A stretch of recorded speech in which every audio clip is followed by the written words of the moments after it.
It is June 29th of the year 1817, and the Spanish colony of Fernandina on Amelia Island in La Florida lies under siege.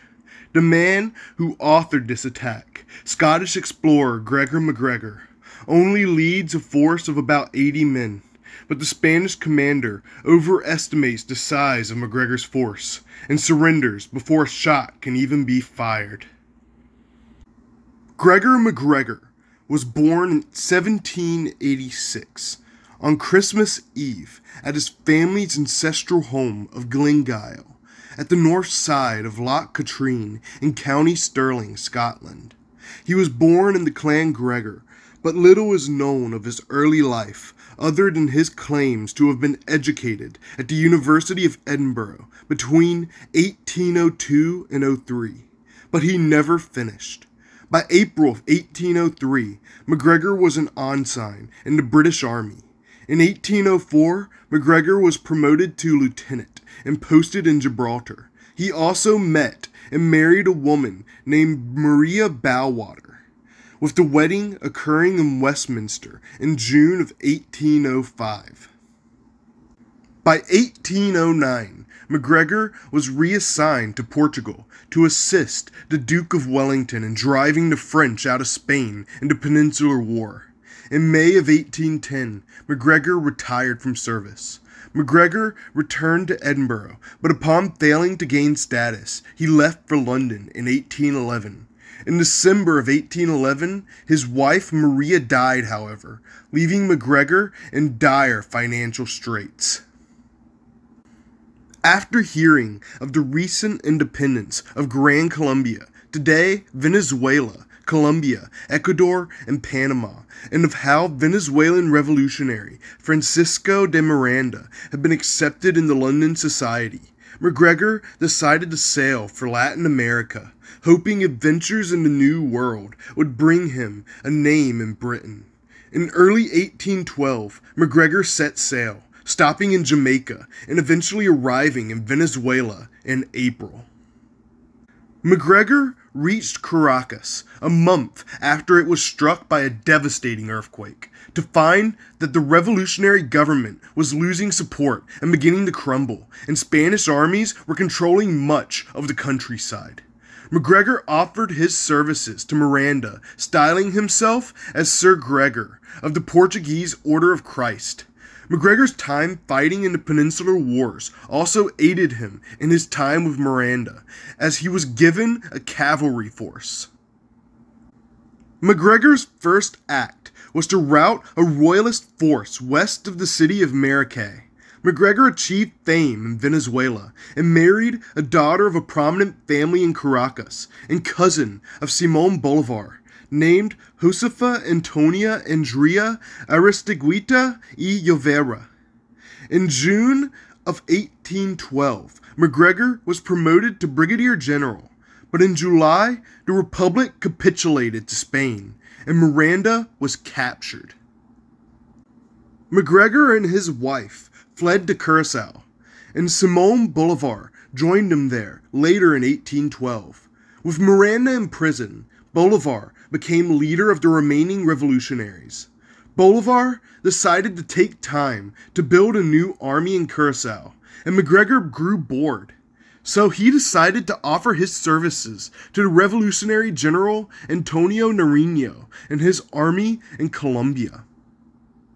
Macgregor used Miranda's name to gain a force of 1,200 men and was assigned to a region along the border with Venezuela called Socorro. While Macgregor was in Colombia, Bolívar built a second army, but was defeated again by the Spanish in 1812. Nariño surrendered around the same time, and Macgregor fled to the city of Cartagena, leading a force to destroy infrastructure and slow the Spanish advance. In August of 1815, the Spanish laid siege to Cartagena. With few options, the revolutionaries devised a plan to use gunboats to break through the Spanish fleet and flee for Jamaica. Macgregor was chosen as one of the leaders of the operation, which succeeded with no boats lost. Macgregor was welcomed in Jamaica as a hero. In 1816, Macgregor and his wife rejoined Bolivar in the Dominican Republic, with Bolivar accepting Macgregor back into the Venezuelan army as brigadier general. Macgregor took part in the capture of many coastal towns to provide landings for the revolutionaries to return. In July, Macgregor retreated from two royalist armies near Barcelona, Venezuela, using guerrilla tactics to incapacitate one. In September, Macgregor defeated another large Spanish force alongside General Manuel Piar, but the two disagreed over many things. Macgregor's military conduct during his retreat to Barcelona earned him legendary status in Latin American military history, becoming known as the Xenophon of the Americas. In October of 1816, Macgregor arrived on Margarita Island in Venezuela, attempting to join revolutionary Juan Bautista Arizmendi. Arizmendi proposed to Macgregor that capturing one of the ports in either East or West Florida, at the time Spanish colonies, would make a good base for revolutionary actions throughout Latin America.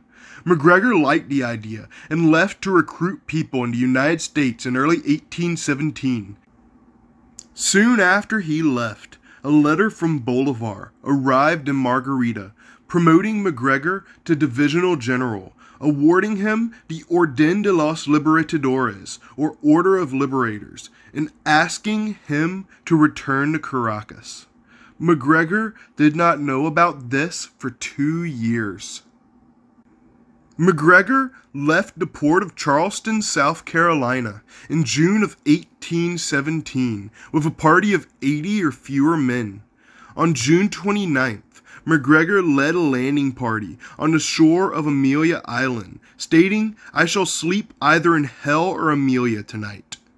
The Spanish commander of Fort San Carlos had only about 51 men and a few cannons at his disposal, and when he saw Macgregor's men marching up, he overestimated their size and surrendered without a shot being fired.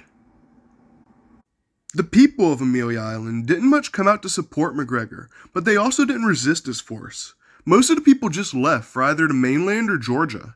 Macgregor raised a green cross over a white background flag known as the Green Cross of Florida, and issued a proclamation on June 30th for the people of Amelia Island to return and support him. But this went ignored.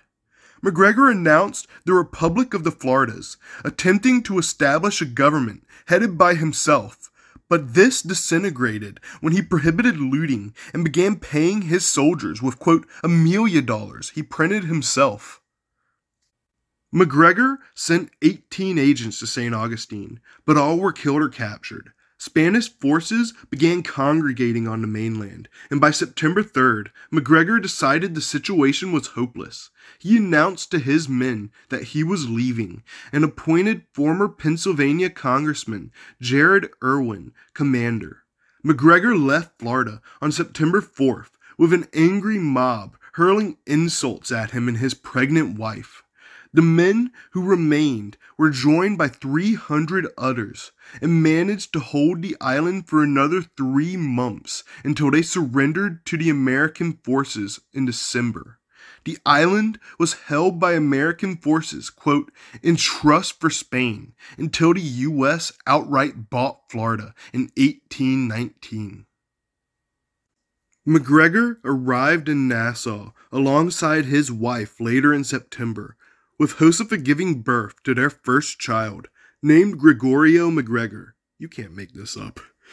Then he never did anything again, settling down in Nassau to live a normal life.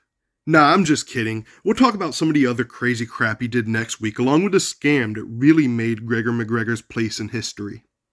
Thanks for watching.